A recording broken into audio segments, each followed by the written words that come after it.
Oftalmología de Argento, capítulo 19, Traumatismos oculares. Objetivos: dar los elementos para poder evaluar un trauma del sistema visual y conocer los recursos terapéuticos que se deben emplear en cada una de las circunstancias y fundamentalmente para el médico general, conocer cuáles son las medidas que ineludiblemente deberá tomar en la sala de urgencias y qué pacientes tendría que derivar al oftalmólogo. Casos, problema. Caso clínico número 1. Usted está en su casa un domingo por la mañana leyendo el diario, tocan el timbre. Es el vecino que concurre con mucho dolor en el ojo derecho y le manifiesta que estaba limpiando con ácido una pileta y hace un minuto le saltó el ácido sobre el ojo. ¿Cuál es la conducta más apropiada? ¿Llevarlo en el auto a la sala de emergencias más próxima? ¿Ocluir el ojo? Lavado profuso con agua. Caso clínico número 2. Usted está en la guardia de un hospital general y recibe a un paciente de 18 años con dolor ocular, lagrimeo, sensibilidad a la luz y visión borrosa de ese ojo. Sus síntomas comienzan por la tarde, luego de estar tratando de sacarle una rebarba a un repuesto de su auto con un cortafierro. Le realiza el examen oftalmológico y tiene una visión de 20/50 con estenopeico. Con la linterna observa la pupila desplazada hacia hora 7 en forma de pera. ¿En qué piensa? ¿Cuál es la conducta más apropiada? Introducción. Los accidentes oculares son una causa importante de ceguera. El médico general deberá tener conciencia de esto y, de acuerdo a sus posibilidades, divulgar las medidas preventivas entre la población. La prevención es muy importante. La mayoría de los traumatismos se hubieran podido evitar si se hubieran tomado las medidas apropiadas. En los ámbitos laborales, mediante el uso de lentes protectores adecuados mientras se realizan tareas que conllevan riesgo, obreros que trabajan en talleres metalúrgicos, especialmente con cortafierros y piedra esmeril, en los deportes usando lentes protectores en los que pueden tener alta probabilidad de impacto, a los niños de corta edad no permitiéndoles el uso de elementos cortantes, tijeras con punta aguda o el uso irresponsable de rifles de aire comprimido o elementos de pirotecnia. En la vida diaria, tomando precauciones al descorchar una botella con presión o con el uso de las bandas elásticas que sostienen el equipaje, se suelta el extremo ya fijado al estirar la banda, o usando lentes con protección para los rayos ultravioleta. Evaluación inicial del trauma. Es muy importante la evaluación inicial del trauma, pues nos permitirá evaluar la gravedad del daño. Habrá que establecer las prioridades en el siguiente orden. 1. Evaluación de los problemas que puedan comprometer la vida. Signos vitales, daño neurológico, integridad de otros sistemas u órganos. Dicha evaluación será en muchos casos multidisciplinaria y por supuesto se dará prioridad a la reparación de lo más importante para conservar la vida del paciente. 2. Examen oftalmológico completo de ojos y órbitas para establecer lo más certeramente posible el daño del sistema visual. En el globo ocular, trauma perforante o no perforante. Es muy importante recordar que, si bien la mayoría de los traumatismos dan como sintomatología dolor y ojo rojo, hay situaciones que pueden, a pesar de ser de extrema gravedad, por ejemplo, una perforación por un cuerpo extraño pequeño a gran velocidad, dar al inicio poca sintomatología. Notar lo relevante que es el interrogatorio en cuanto a las circunstancias del trauma. Recuerdo un paciente que examiné hace años, un niño de 5 años con una opacidad total del cristalino, catarata total de aparición abrupta.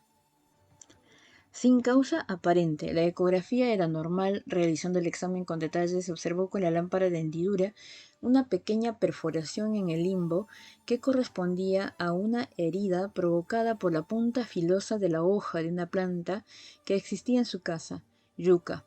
Obviamente, en este caso, por la edad del paciente, el interrogatorio fue confuso. Algunos puntos importantes del examen ocular primario. El clínico, luego de la instilación de anestésico, realizará el examen con una linterna. Ver capítulo de examen ocular. Si no observa nada, procederá a la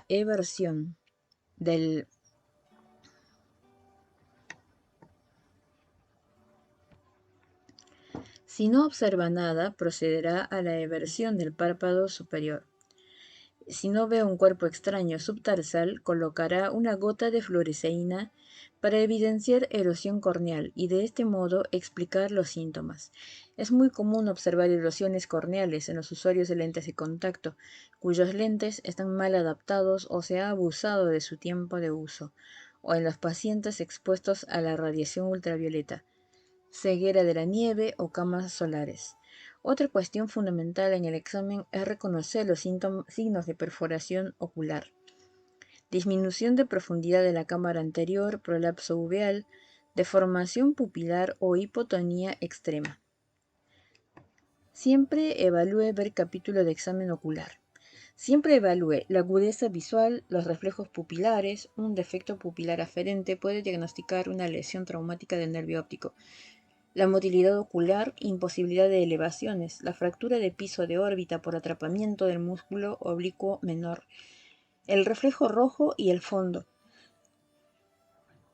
Recordar que la pupila no se debe dilatar en los pacientes que tuvieron trauma cerebral, por la importancia que pueden tener los signos pupilares en su evaluación.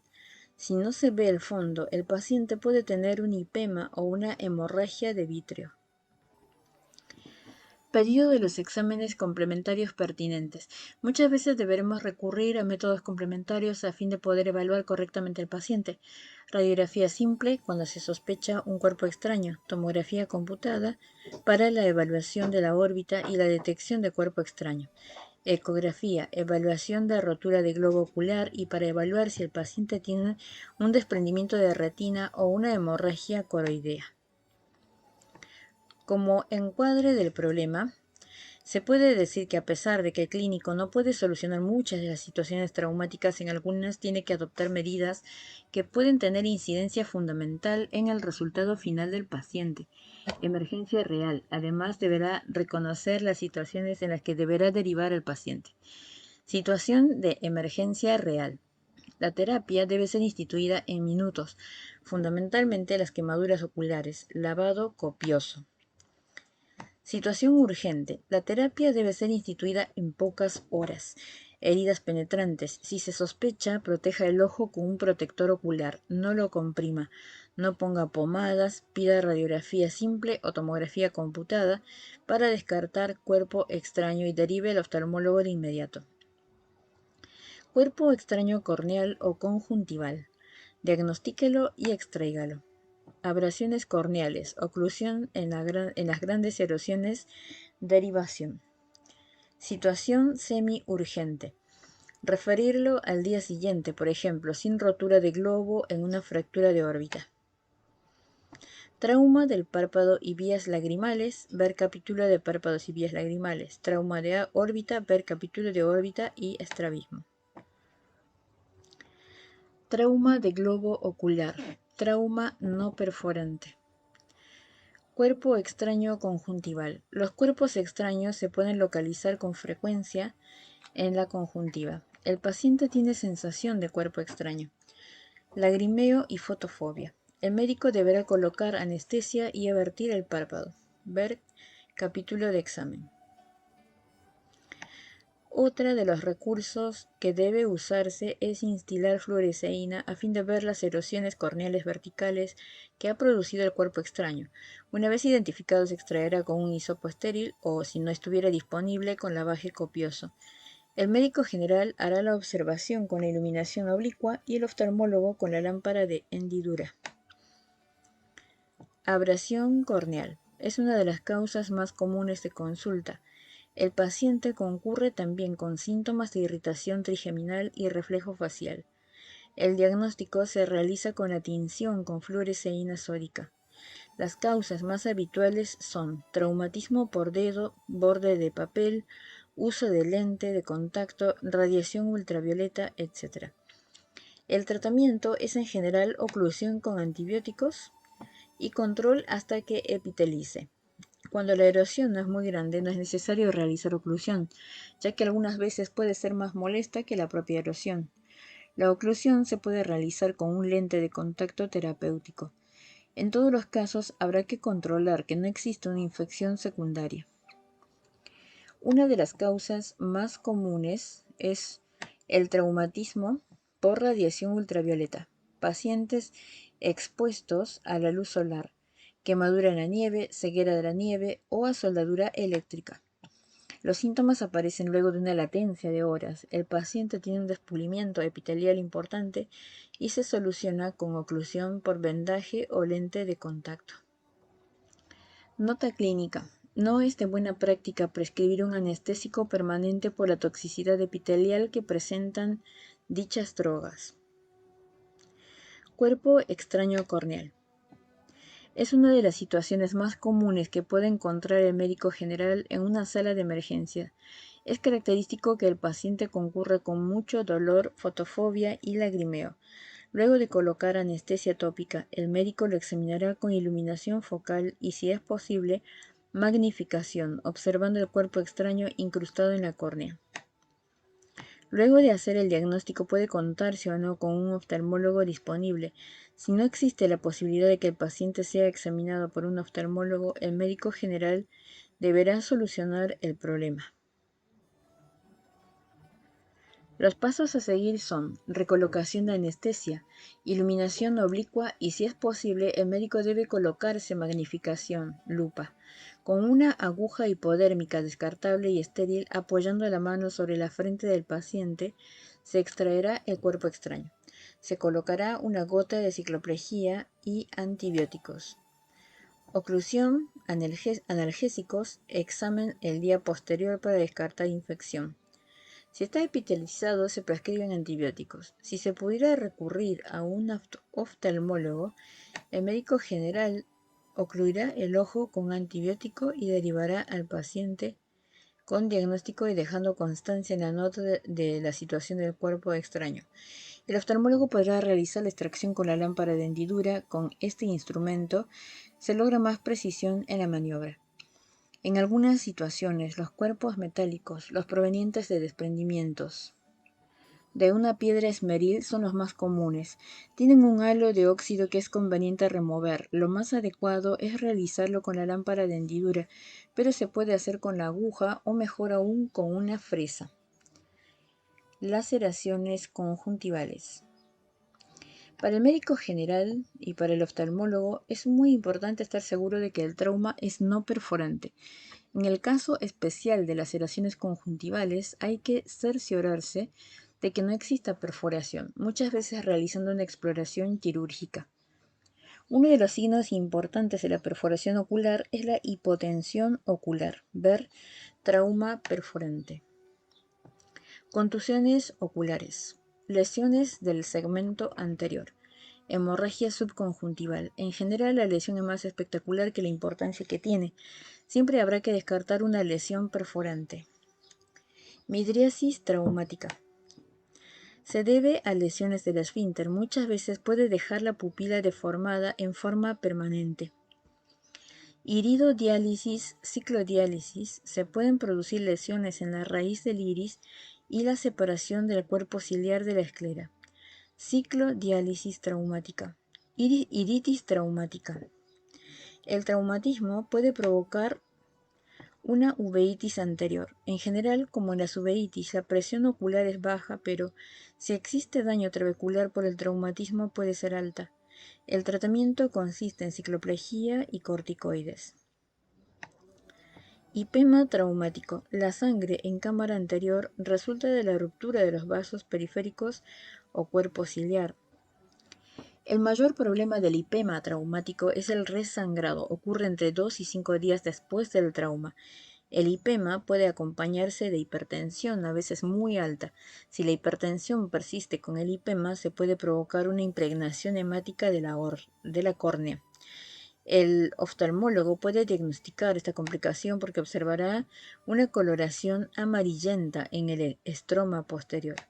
Aproximadamente la mitad de los pacientes con resangrado desarrollan hipertensión. Hipertensión ocular. En esta foto A tenemos hipema con nivel. Este es el nivel. Y en la foto B tenemos un hipema total que cubre todo.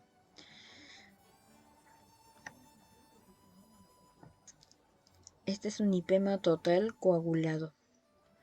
Black Ball hipema. Tratamiento del hipema traumático.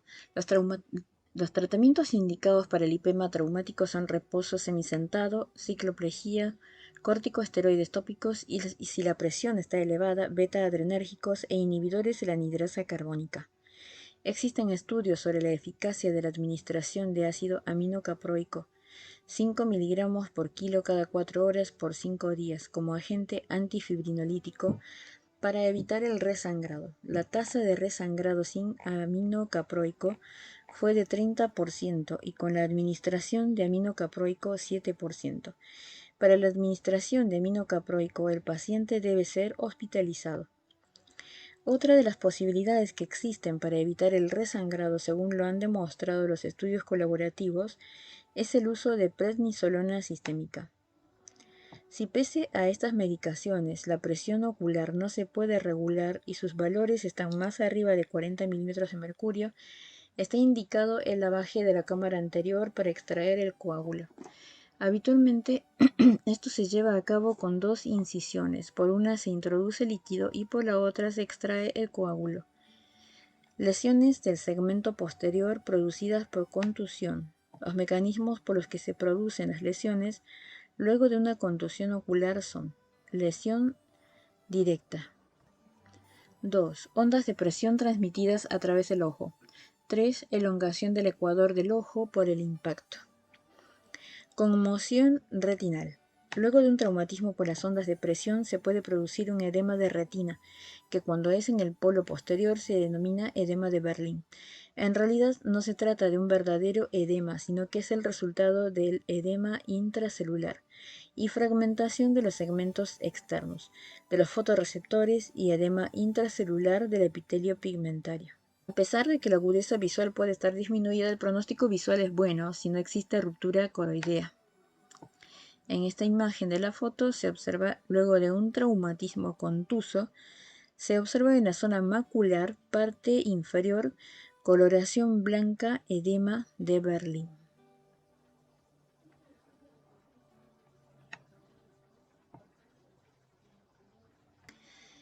En la figura 19.3a se observa el impacto directo sobre la córnea y lesión del polo posterior por transmisión de ondas. En esta figura 19.3a, acá, se observa el impacto directo sobre la córnea y lesión del polo posterior por transmisión de ondas. En la figura B se observa lesión por expansión ecuatorial. Hemorragia de vítreo. El paciente puede tener una hemorragia de vítreo luego de la contusión. Si es muy densa, no se observan detalles del fondo de ojo. Es muy importante descartar mediante la ecografía que no exista un desprendimiento de retina. Si así fuera, habrá que realizar una vitrectomía y simultáneamente reparar el desprendimiento. Desgarro en la retina. Ver también capítulo de desprendimiento de retina. Por los mecanismos antedichos se pueden producir desgarros en la retina que pueden llevar inmediata o tardíamente a un desprendimiento de retina. El oftalmólogo tiene la obligación de realizar un examen exhaustivo del fondo de ojo a fin de detectarlos.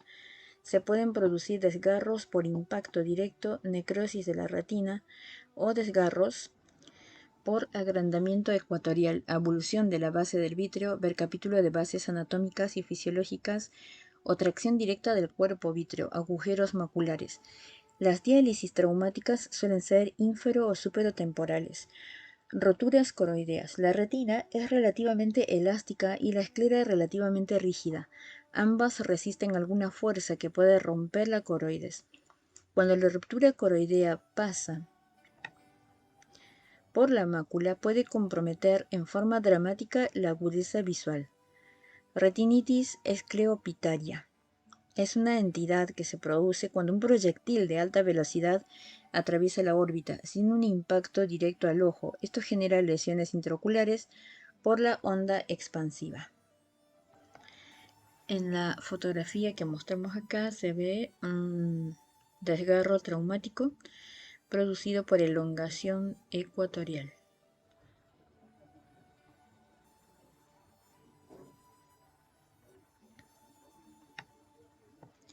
En esta imagen, la figura 19.6, en la A se ve el desprendimiento de la retina con hemorragia de vitrio causada por un desgarro producido por impacto directo. Necrosis retinal. Obsérvense los bordes irregulares del desgarro.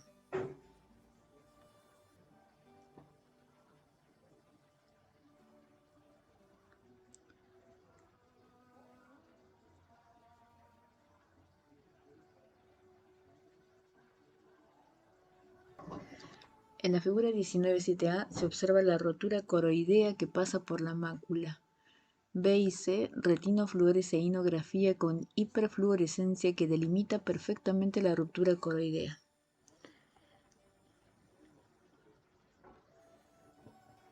Y en la figura 19.8 lo que se ve son retinografías de un paciente que trató de suicidarse disparándose un tiro en la sien. La bala pasó por detrás de ambos globos oculares generando en el ojo izquierdo A una retinitis escleopitaria y en el ojo izquierdo una cicatriz macular y una atrofia óptica. Rotura coroidea que pasa por la mácula. Y en la B y C son retinofluoresceinografías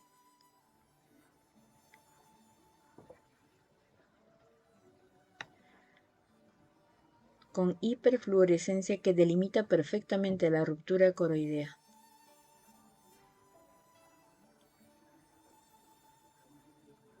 Delimita perfectamente la ruptura coroidea.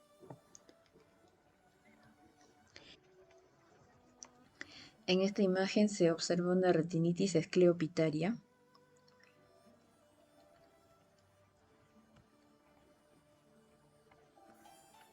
Y en esta una cicatriz macular con atrofia óptica.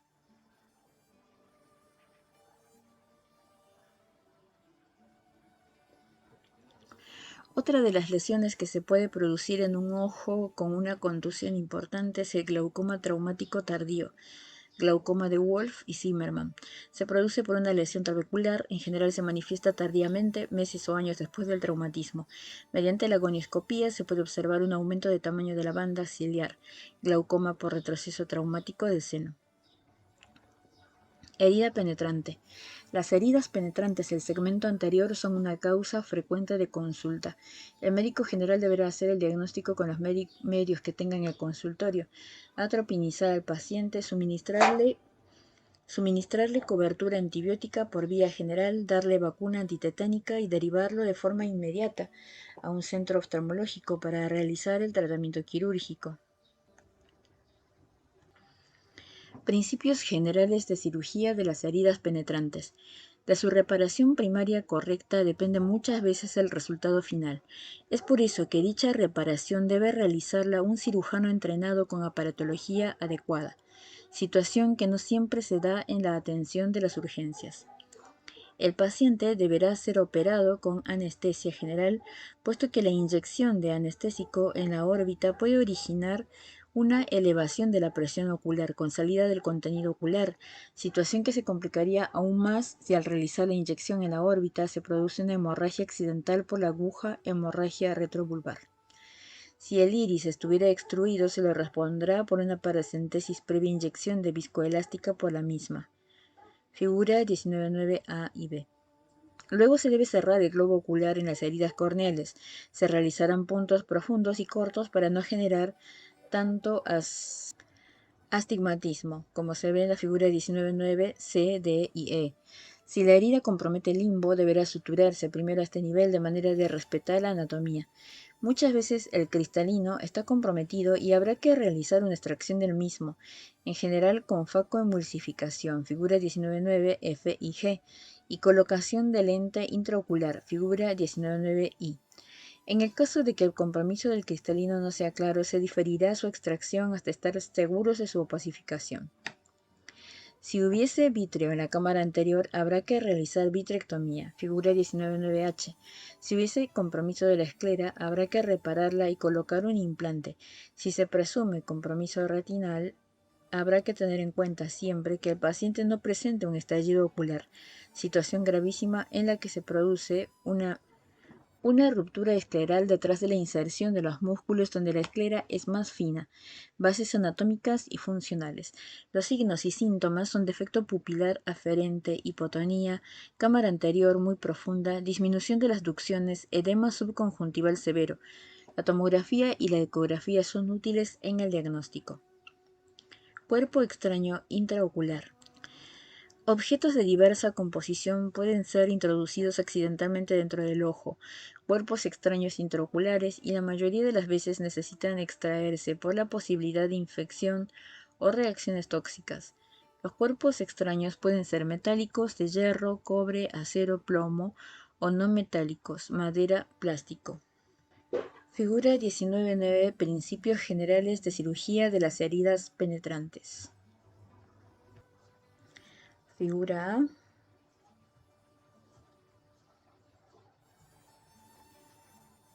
Figura B.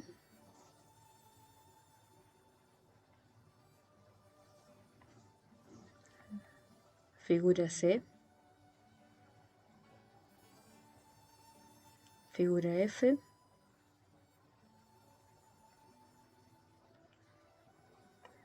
Figura E.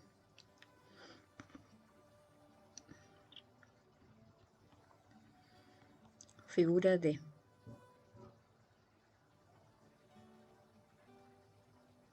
D. E. F.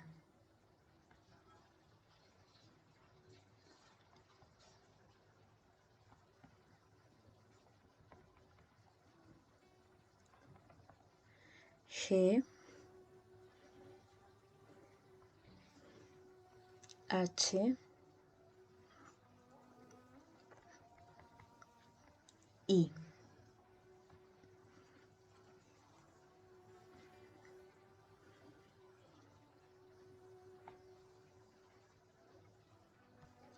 En esta figura 19.10a tenemos una cámara anterior profunda con hipema. Y en la figura B se observa una zona de rotura en el globo ocular.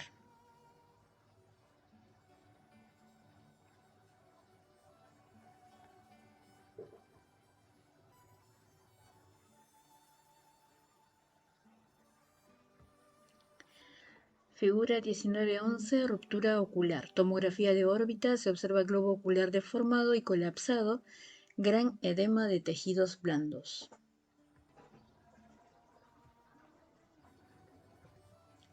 Es fundamental realizar el diagnóstico precozmente para poder luego realizar el tratamiento adecuado. El médico general debe sospechar la existencia de un cuerpo extraño ya en el interrogatorio. En general, el paciente estuvo sometido a un proyectil con gran energía cinética, martillando con cortafierros, proyectil, etc. En el examen ocular con iluminación focal buscará la puerta de entrada y mediante el fondo de ojo buscará determinar su localización. El médico general deberá referir inmediatamente al oftalmólogo a un paciente con un cuerpo extraño intraocular. El médico oftalmólogo podrá realizar el examen con mucha más eficiencia, lámpara de hendidura y con oftalmoscopía indirecta. En los cuerpos metálicos será muy útil la radiografía simple y siempre la tomografía computada. La ecografía también puede ser de mucha utilidad por la información que nos puede dar del estado de la retina y el vítreo. Nota clínica: la resonancia magnética está contraindicada en los cuerpos metálicos por la posibilidad de provocar un movimiento con el consiguiente daño de las estructuras intraoculares. En general, todos los cuerpos extraños necesitan ser extraídos si el cuerpo extraño está periférico y es imantable. Puede ser extraído con electroimán. Ver la figura 19.13. En esta foto, por ejemplo, se observa un cuerpo extraño en el cristalino. córnea, cámara anterior, pupila, cristalina y cuerpo extraño.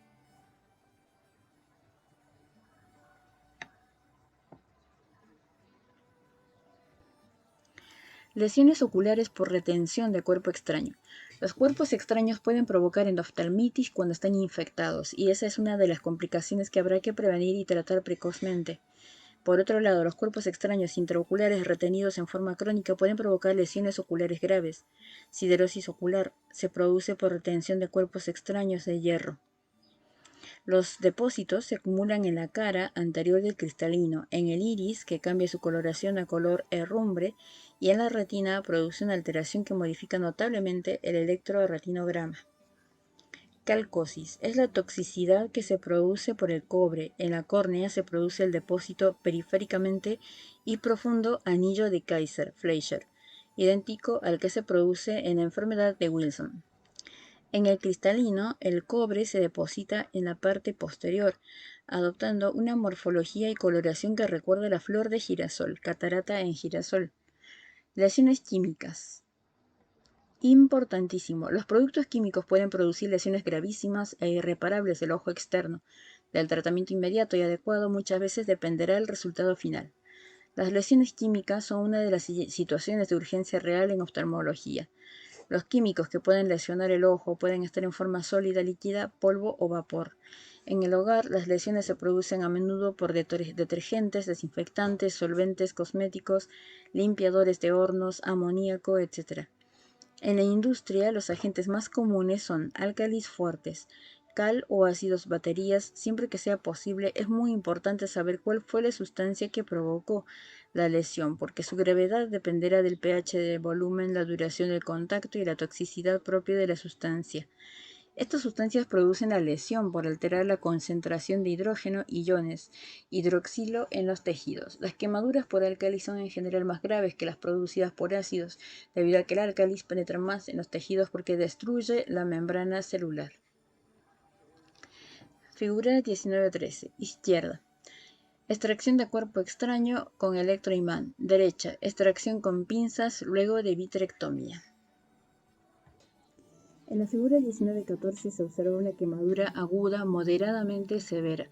Se observa edema de córnea, que oscurece la visión del iris, flecha azul, y necrosis isquémica mínima de esclera y conjuntiva, flecha blanca.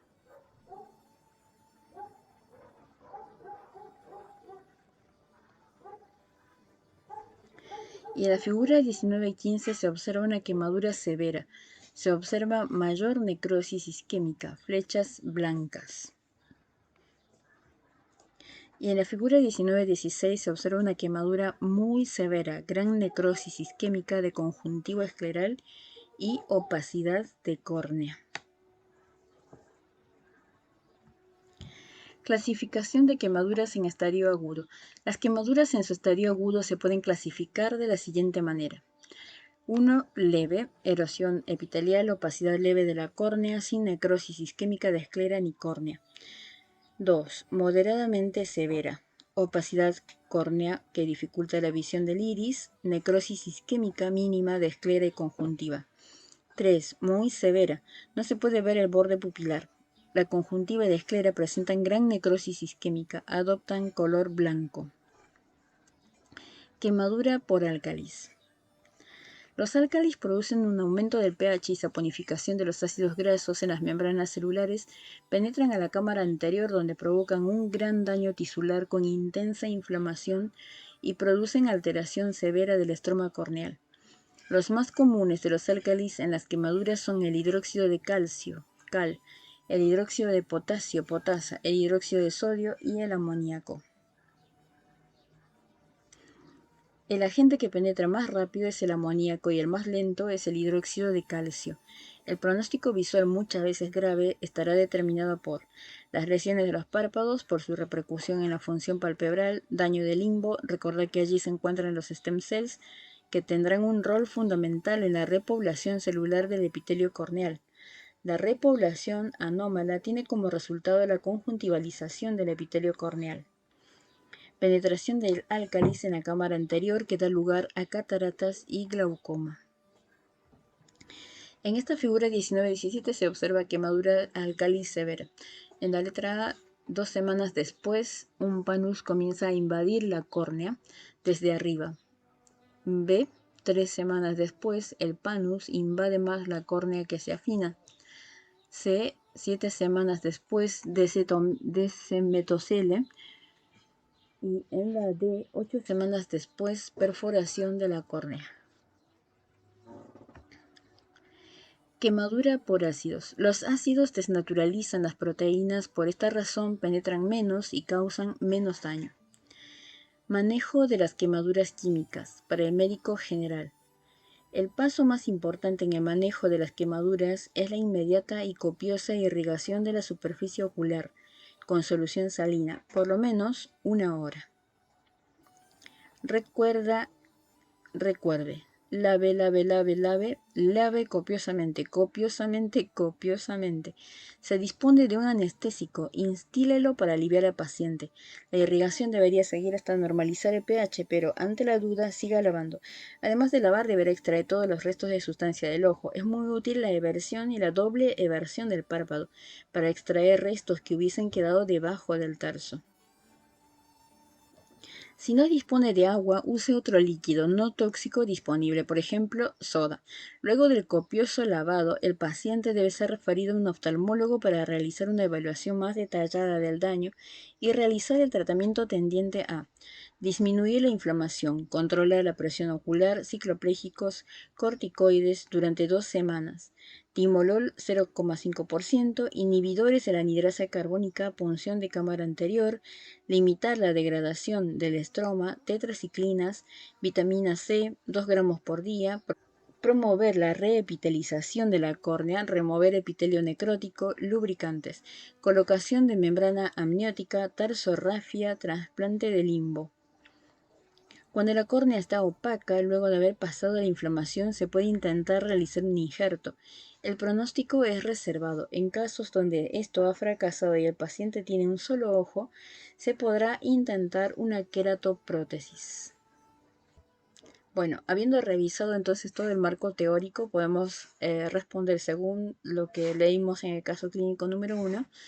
Evidentemente, su vecino está en un problema serio, aunque sería más serio si la quemadura fuera por álcalis. Lo que tiene que hacer es lavado copioso por 45 minutos con agua de la canilla o agua mineral. Luego llévelo a un servicio de emergencia oftalmológica a fin de que evalúen el daño y realicen el tratamiento diferido. Y en el caso clínico número 2, la clave del diagnóstico de este caso es la deformación pupilar. Esto indica que el paciente tiene una herida perforante y necesita ser derivado a un centro oftalmológico. En horas, coloque un colirio antibiótico, no pomada, un protector ocular, no compresión ocular, un antibiótico de amplio espectro por vía general, suero y vacuna antitetánica. Anote todo en la historia y derívelo. Si puede, hable usted mismo con el médico que lo reciba y explíquele el caso. Seguramente lo felicitará por lo que aprendió de oftalmología. Resumen. La evaluación inicial de los traumas oculares es lo más importante. Descarte una herida perforante y o un cuerpo extraño intraocular. Paciente con sensación de cuerpo extraño que concurre a consulta. Colocarle gotas de anestesia, examen con linterna para ver cuerpo extraño corneal, eversión de párpado, colocación de fluoresceína para ver erosión corneal. Cuerpo extraño corneal, extracción con aguja descartable, oclusión, verlo al día siguiente. Contusiones. Edema de retina, buen pronóstico y tema traumático, drenarlo si tiene hipertensión ocular. Si no puede desarrollar,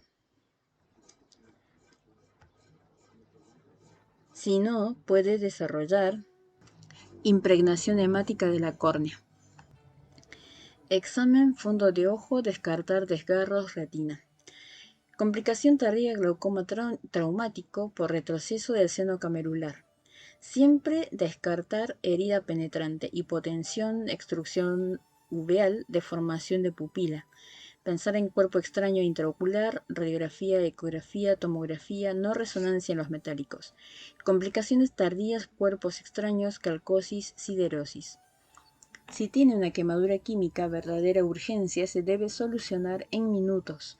Lo más importante es el lavado profuso. Profuso, abundante, abundante. 45 a 60 minutos. Bien, información del American Academy of Ophthalmology Basic and Clinical Science Course. 2004 a 2005. Así hemos llegado al final del capítulo 19.